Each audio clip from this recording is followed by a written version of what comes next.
श्रीमद् भगवद गीता के 16वें अध्याय पर हम चर्चा कर रहे हैं, जिसमें दैवी और आसुरी प्रकृति की लोगों के गुणों का वर्णन किया गया है। इसका पहला श्लोक है 16वें अध्याय का। अभ्यम सत्य संशुद्धि ज्ञान योग व्यवस्थिता दानम दमस यज्ञ से स्वाध्याय स्तपाभ्यम। अभ्यम निर्भयता के विषय में हम पहले ही चर्चा कर चुके हैं। सत्य संशुद्धि अंतःकरण और ज्ञान योग व्यवस्थिता, ज्ञान और योग में समन्वय, इस पर भी पहले चर्चा हो चुकी है। आज हम चर्चा करेंगे दान के विषय में। दान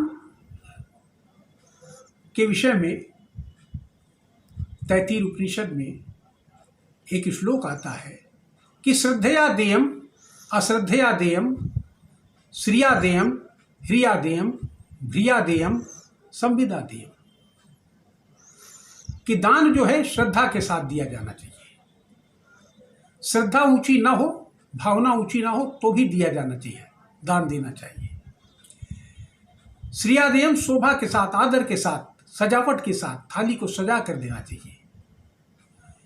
ह्रिया देयम लोकलाज के साथ देना चाहिए कि पैसा मिला है तो पैसा देना चाहिए, धन देना चाहिए, दान देना चाहिए। और भ्रिया देयम भय के साथ देना चाहिए, इस भय से कि इस जन्म में मिला है, अगर देंगे नहीं तो अगले जन्म में मिलेगा नहीं। संविदा देयम पात्र व्यक्ति को देना चाहिए, इस उससे कि जो हम धन या वस्तु दे रहे हैं उसका वो सदुपयोग करें। फिर कहते हैं कि ये जो दान की भावना है, इसका मेजरमेंट, जो इसका माप है, वो श्रद्धा और त्याग से ही होती है। इस पर एक श्लोक है ईशोपनिषद का, वेद का श्लोक है। ओम ईशावास्यमिदग्गुम सर्वं यत्किंच जगत्याम जगत तेन त्यक्तेन भुंजी था माग्रधा का शिशुवित्तनम, कि ये प्रकृति, ये जो सब मिला हुआ है, ये सब ईश्वर का ही है। इसको त्याग की भावना के साथ इसको उपयोग करें, संचय न करें, और इसको यदि मिला है तो उसका देने में भी उपयोग लाएं। और ये सोच के तो देखें कि इस धन को यहाँ से कोई ले जा सका है। इसीलिए कहते हैं कि कोई देकर मरता है और कोई मर कर देता है। देना दोनों स्थितियों में है, कोई मरने से पहले दे देता है और कोई मरने के बाद उसकी धन संपत्ति ले ली जाती है। इस विषय में महाभारत में एक व्याख्यान आता है।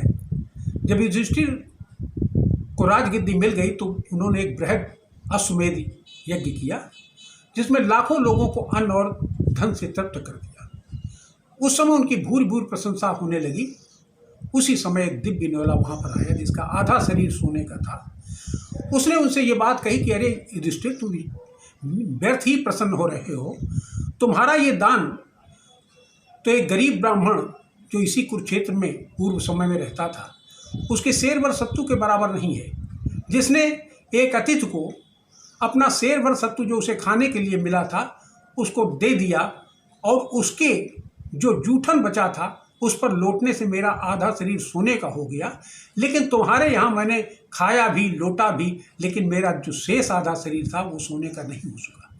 इससे ये निष्कर्ष निकलता है कि त्याग की भावना, श्रद्धा के साथ जो त्याग की भावना है, वो बहुत महत्वपूर्ण है।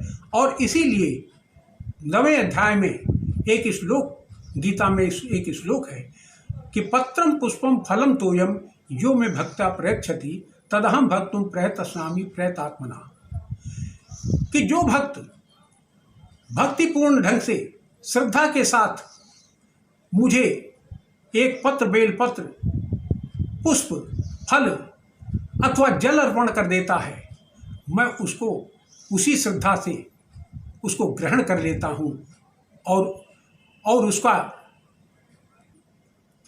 उसका मनोरथ पूरा कर देता हूँ। इससे यही निष्कर्ष निकलता है कि दान को त्याग और श्रद्धा के साथ दिया जाना चाहिए। उसमें किसी प्रकार का घमंड और अपमान नहीं करना चाहिए। अब इसके बाद की बात मैं अगले वीडियो में करूँगा। नमस्कार, धन्यवाद।